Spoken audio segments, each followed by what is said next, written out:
मनमोहन सिंह प्रधानमंत्री पदेथी राजीनामું આપશે તે વાત પાયાવિહોણી અને તદ્દન ખોટી છે। આ સ્પષ્ટતા કરી છે ખુદ કેન્દ્ર સરકારના માહિતી અને પ્રસારણ પ્રધાન મનીષ તિવારીએ। વર્ષ 2014ના નવા કેલેન્ડરનું વિમોચન કર્યા બાદ યોજાયેલી પ્રેસ કોન્ફરન્સમાં વધુમાં તિવારીએ એ પણ કહ્યું કે આગામી લોકસભાની ચૂંટણીમાં કોંગ્રેસના વડાપ્રધાન પદના ઉમેદવાર કોણ હોઈ શકે તે જાહેરાત પાર્ટી સમય આવે કરશે। ઉલ્લેખનીય છે કે અંગ્રેજી અખબાર ટેલિગ્રાફના અહેવાલ પ્રમાણે 3 જાન્યુઆરી 2014ના રોજ યોજાનાર સરકારની પ્રેસ કોન્ફરન્સ દરમિયાન ડોક્ટર સિંહ પીએમ પદેથી રાજીનામું આપવાની જાહેરાત કરી શકે છે। જો કે અખબારી અહેવાલ બાદ વહેતી થયેલી તમામ અટકળો પર મનીષ તિવારીના નિવેદને હાલ પૂરતું પૂર્ણ વિરામ મૂક્યું છે। ભાજપના યુવા મોરચા દ્વારા કોંગ્રેસના ઉપાધ્યક્ષ રાહુલ ગાંધીના દિલ્હી સ્થિત નિવાસસ્થાન બહાર વિરોધ પ્રદર્શન કરાયું હતું। હિમાચલ પ્રદેશના મુખ્યપ્રધાન વીરભદ્રસિંહ પર લાગેલા ભ્રષ્ટાચારના આરોપ અંગે યોગ્ય કાર્યવાહી કરવાની માંગ સાથે આ વિરોધ પ્રદર્શન કરાયું હતું। ભાજપના યુવા મોરચાના અધ્યક્ષ અનુરાગ ઠાકુરની અધ્યક્ષતામાં કાર્યકરોએ જ્યારે પ્રદર્શન કરી રહ્યા હતા ત્યારે પોલીસે તેમની પર વોટર કેનનથી પાણીનો મારો ચલાવ્યો હતો અને અનુરાગ ઠાકુર અને 150 જેટલા કાર્યકરોની અટકાયત કરી હતી। અનુરાગ ઠાકુરે આરોપ લગાવ્યો છે કે હિમાચલની લૂંટના રૂપિયા 10 જનપદ સુધી પહોંચે છે।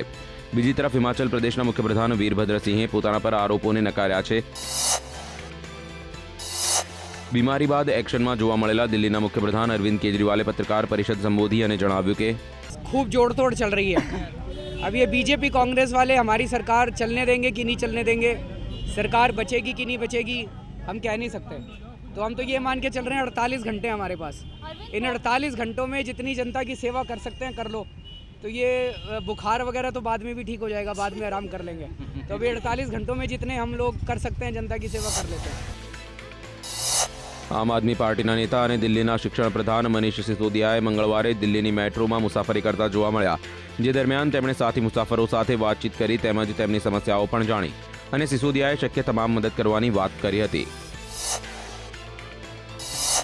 બોલિવૂડના સિંગર રેમો ફર્નાન્ડિસ આમ આદમી પાર્ટી સાથે જોડાયા છે। ભ્રષ્ટાચાર સામેની લડાઈને યથાવત રાખવાના પ્રયાસ અંતર્ગત રેમો આપમાં જોડાવાનો નિર્ણય કર્યો છે।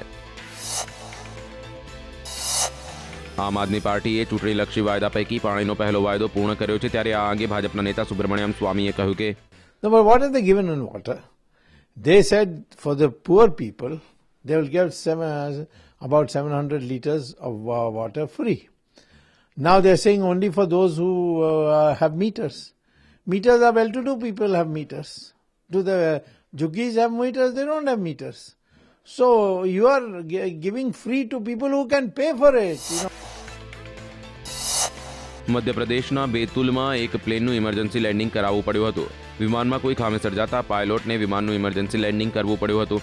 પ્લેનમાં 2 લોકો સવાર હતા। આસપાસમાં કોઈ પણ જગ્યા ન દેખાતા પાયલોટે આખરે હાઈવે પર પ્લેનનું લેન્ડિંગ કર્યું હતું।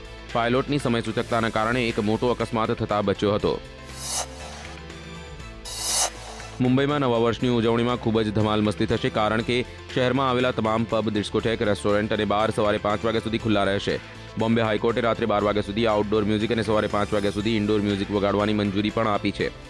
આહાર નામની એક સંસ્થાએ બોમ્બે હાઈકોર્ટમાં અરજી કરી હતી, જેના પગલે હાઈકોર્ટે આ મંજૂરી આપી છે। લોકો એવું માને છે કે વીતેલા સમય ક્યારે પણ પરત નથી ફરતો, પરંતુ 1947 એટલે કે આપણા ભારતની આઝાદીનું વર્ષ ફરી એક વખત પરત ફરી રહ્યું હોય તેવું લાગી રહ્યું છે, કેમ કે વર્ષ 2014નું કેલેન્ડર એ જ દિવસે શરૂ થાય છે જે દિવસે 1947નું કેલેન્ડર શરૂ થયું હતું અને 2014નું કેલેન્ડર એવું જ છે જેવું 1947માં હતું। સમગ્ર ભારતમાં ઠંડીનું મોજું ફરી વળ્યું છે। શિમલા, દિલ્હી, જયપુરમાં જ્યાં હાડ થીજવતી ઠંડીનો કહેર જોવા મળ્યો, તો બીજી તરફ શ્રીનગર અને પૂંચમાં બરફવર્ષાને પગલે જનજીવન ખોરવાયું હતું। તો શ્રીનગરના તમામ રસ્તાઓ અને ગાડીઓ પર જાણે બરફની ચાદર છવાઈ ગઈ હતી। તો પૂંચમાં પ્રવાસીઓએ બરફવર્ષાની મોજ માણી હતી। શિમલા, દિલ્હી અને જયપુરમાં ઠંડીના પગલે મોડી સવાર સુધી ધુમ્મસ છવાયેલી રહી। તો રાત્રે લોકો તાપણી કરી ગરમી મેળવતા નજરે પડ્યા। લોકોએ ઠંડીના પગલે ગરમ કપડાં અને ગરમ ધાબળામાં વીંટળાઈ રહેવાનું પસંદ કર્યું હતું। ઠંડીના કારણે લોકોની હાલત કફોડી બની ગઈ હતી। બોલિવૂડની બેબો કરીના કપૂર હવે કરશે પાકિસ્તાનના ક્યુ મોબાઈલ ફોનની એડ। સૈફીના પાકિસ્તાનમાં સૌથી વધુ વેચાનારા ક્યુ મોબાઈલ ફોનની એડ કરી કરોડો કમાશે। આ એડ માટે કરીનાએ ક્યુ મોબાઈલ સાથે કરાર કર્યો છે અને આ પાકિસ્તાનનો સૌથી મોંઘો કરાર હોવાનું જણાવાઈ રહ્યું છે। ક્યુ મોબાઈલ કંપનીના અધ્યક્ષ અને સીઈઓનું કહેવું છે કે કરીનાની પર્સનાલિટી અને તેની સક્સેસે અમને તેને બ્રાન્ડ એમ્બેસેડર બનાવવાની પ્રેરણા આપી। તેઓ વધુમાં જણાવ્યું છે કે કરીના કપૂરના બ્રાન્ડ એમ્બેસેડર બનવાથી કંપનીની સ્થિતિ વધુ મજબૂત બનશે।